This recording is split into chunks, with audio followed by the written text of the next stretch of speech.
Well, this typhoon is nuts. The old saying goes through my mind, will she stay or will she go? I hope she goes.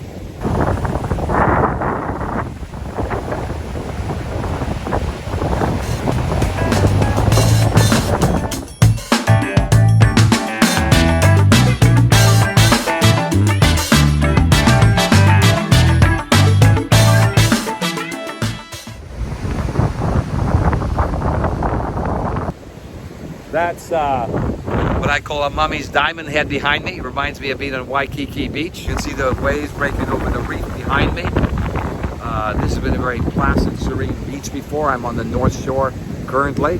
But Typhoon Kanan, or Kanun, depending how you pronounce it, has now basically battered Okinawa, heading towards China. We're still in the outer reaches of it, so we're getting all the wind. Whoa! Whoa! The projections have ricochet back here, and almost all the models have it coming back to Amami. One model, GFS, has it hovering over Amami for 3 or 4 days. Wahine's fine in Buren Bay if the winds are from the south, so it depends what side of Wahine the eye is on. She comes around so that the winds are from the north. Wahine could be in problems. Mitsu has done an amazing job of helping me and Wahine get into Buren Bay, where he has his yacht, Kora.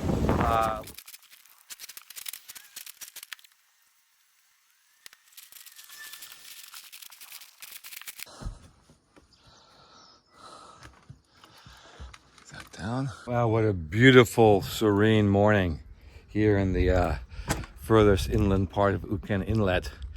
And we're getting ready for the typhoon tomorrow. And what we're doing is, first of all, prepping the boat. I've just took down the foresail. I'll do up the lines. There's the foresail there, wrapped up. I'll get that down below. Mainsail, I'm going to pretty wrapped up well. I think it should be okay because it's not that severe of a typhoon. The projections always change. We've got permission to use a disused aquaculture anchor rock for a mooring buoy around that point there in a place called Buren. And we're dropping mooring lines down to that today in a buoy, and we'll actually be on a mooring buoy. And so we're just prepping the boat for that. And I'll secure the deck. I've got about 24 to 30 hours to get the boat completely ready. So that's us. Good morning. Okay, we're off relocating Wahine from the dock back there. And we're going to go around and we're going to hitch up to the sea anchors that hold these unused oyster farms. And we have permission from the boss man and also consulted with the local fishermen as well. Still have a couple bits of paperwork to do and let other groups know, but that's the plan at the moment. And I got Mitsu out front. Let me tell you a few things about this amazing man I call Mitsu. His family name is Kume. He's a professional photographer. He's a surfer. He's a professional diver. That's what he's doing currently every day for his bread and butter, diving 3 to 5 times a day, sometimes as deep as 55 meters. Absolutely amazing. He reminds me of Kevin Costner's character in Waterworld. He runs an NPO helping for turtles and devotes a lot of his time to helping the yachting community, me included. An amazing man, and I don't know what I would have done without him in this particular situation. And he suggested I come to Buren Bay, where he recently brought his yacht from Kagoshima.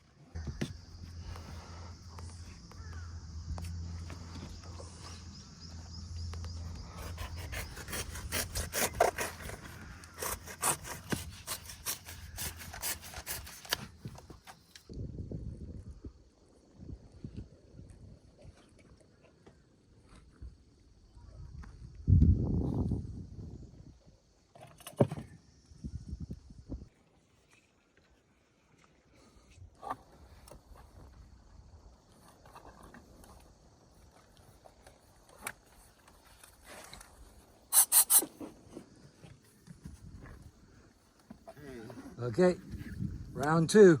Round two.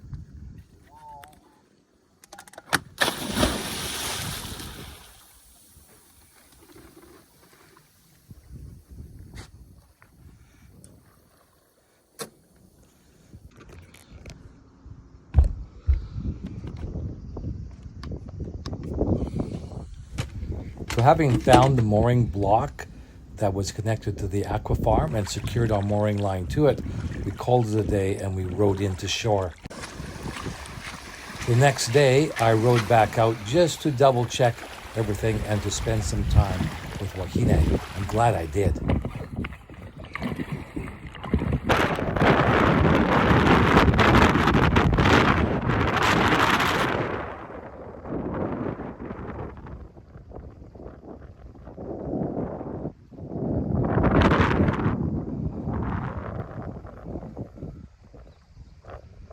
Okay, I'm in Buren Bay. It's part of Uken. This typhoon is coming. We began to think yesterday, we're just going to get the outer skirts of it. Very short-lived, gusting maybe up to 35, 40 knots. And then this morning with the updates and the various weather formulas, they're basically all saying that, yeah, it's going to veer away from us. Okinawa's going to get a hit, but then it's going to come back with a vengeance and go right over us with gusts up to 90 knots. So I'm relieved I came to Buren Bay. It's where my friend's boat is moored. Mitsu, who's been a great help. Last night we had the inaugural campfire time for the Buren Yacht Club. He's the president and I'm the first member. And we got buoys dropped near the old aqua farm, which is over there. You can't see, but it's all disused. We got permission to use one of the blocks at the bottom that holds all of that. And I was talking to a neighbor of Mitsu this morning from Buren. Only 25 people live here, by the way. And he was saying how 50 years ago there was a huge typhoon, and this is where people came to bring all their boats into Buren Bay because it's quite well protected. It's protected if the winds are not from the north. So it depends on what side of the typhoon I'm on. So at the moment, it looks like I will be getting the southerlies and the southwesterlies. Anyways, I decided to row back out and see, just checking things. It's a good thing I did because I left the hatch open. Taking the Dodger and Bimini down as Mendokusai for me means really bothersome, and I've been through quite a few typhoons so far, and I've only lost one solar panel, and that was at sea in a storm. So I decided to come out and check, and the Bimini and Dodger need replacing anyways. So what I've done is I've just laced everything down further, and I'm fairly confident in my approach. I know other sailors may mock me. In fact, I had people mock me before I left Tokyo. They said those won't last you more than 500 miles. Well, they have, and that's not meant to be arrogant because I am a learner. So that's where I'm at the moment. Well, this is it. Leaving Wahine as much a typhoon-proof as I can here in Buren Bay. Starting to rain now. The wind is beginning to pick up a little bit, at least in terms of the gusts. But those gusts will only help me get ashore. You're just over there, probably just under a kilometer away. And I'm running some tests. I'm going to leave the Starlink antenna up.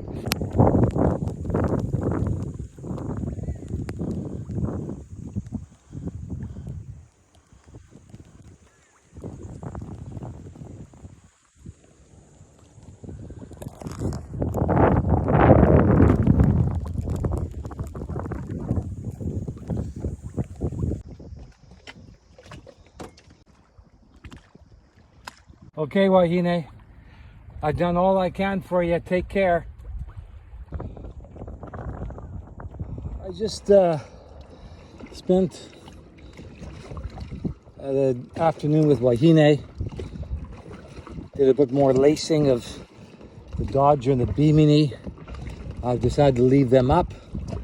I've laced the solar panels down. I've been through a lot with those already. The Bimini and Dodger need replacing anyways.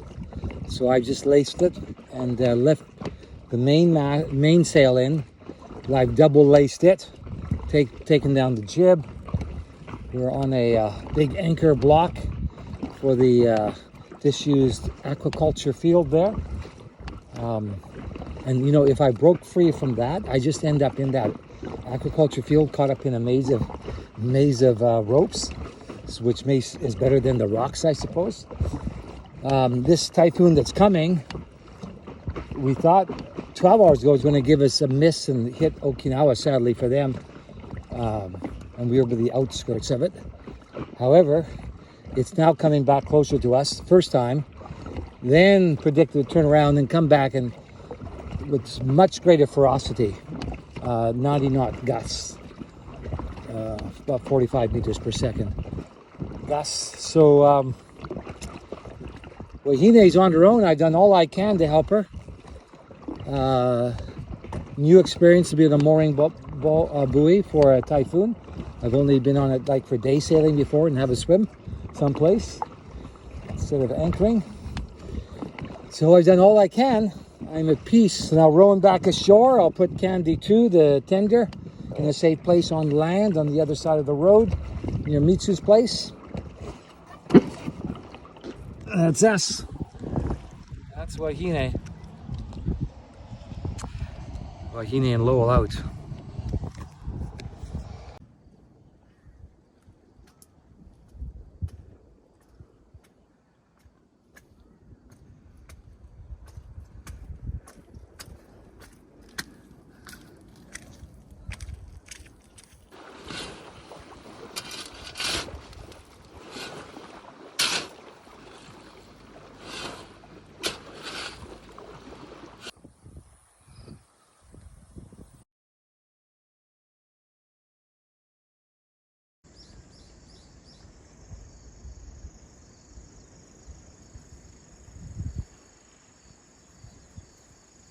Buren Bay, so far, I'm impressed with the southerlies. It's been southeasterlies or southerlies. Southeasterlies is, yeah, it's out of the screen, that way. And,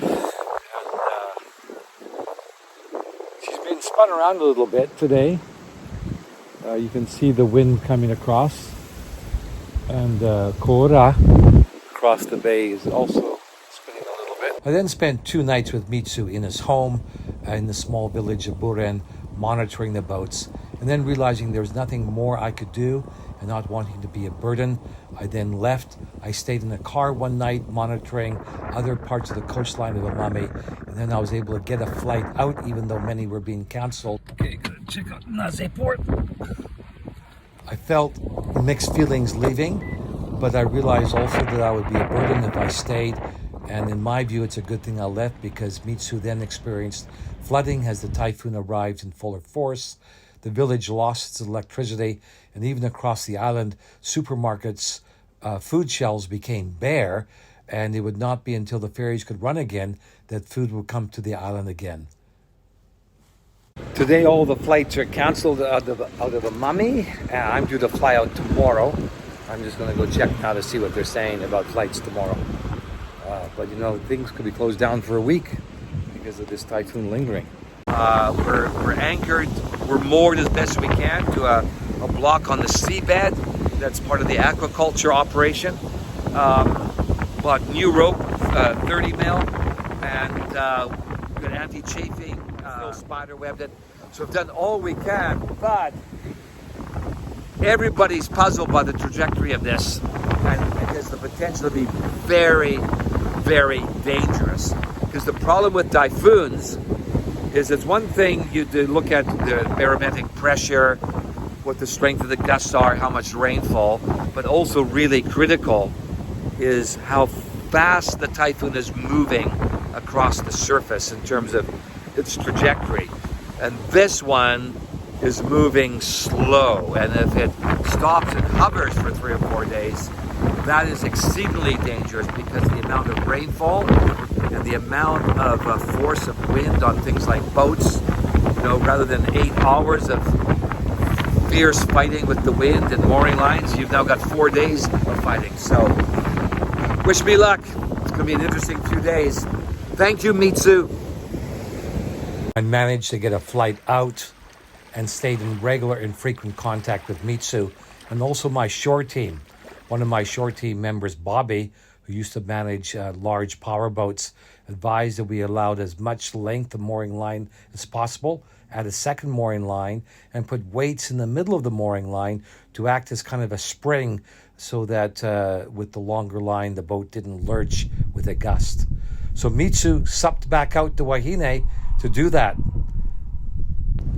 Hey, Robert-san. I will bring sandbag after this, and I will bring small sandbag, and the black buoy will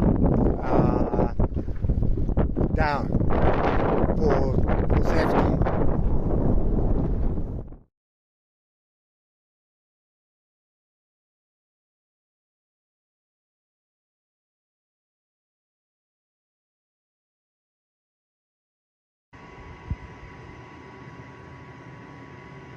Wow, that's amazing. Yeah, and that's where my boat was, up on the left, where all the white is. Yeah.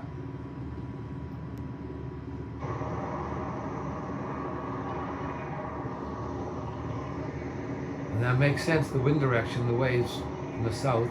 Right over Wahine now. And Kora, yeah.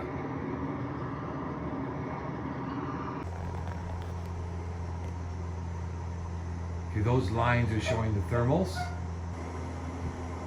Being pushed pretty hard. You can see him side slipping there. It's really hard to control.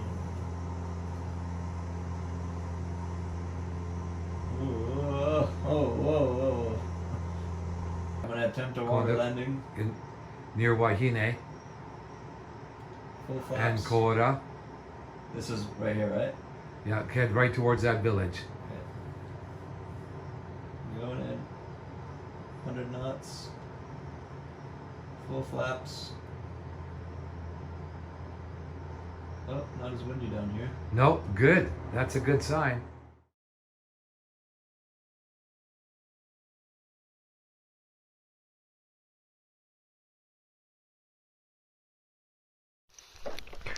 Good morning, Lowell-san. This is your touchdown point by plane. And Wahine here. Looks no problem. Not so much wind last night, only south wind. So now is the eye of typhoon, so very quiet, calm. And after north and west wind will danger.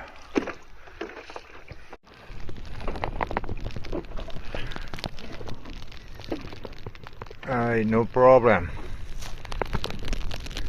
Yeah. Solar power. How about inside?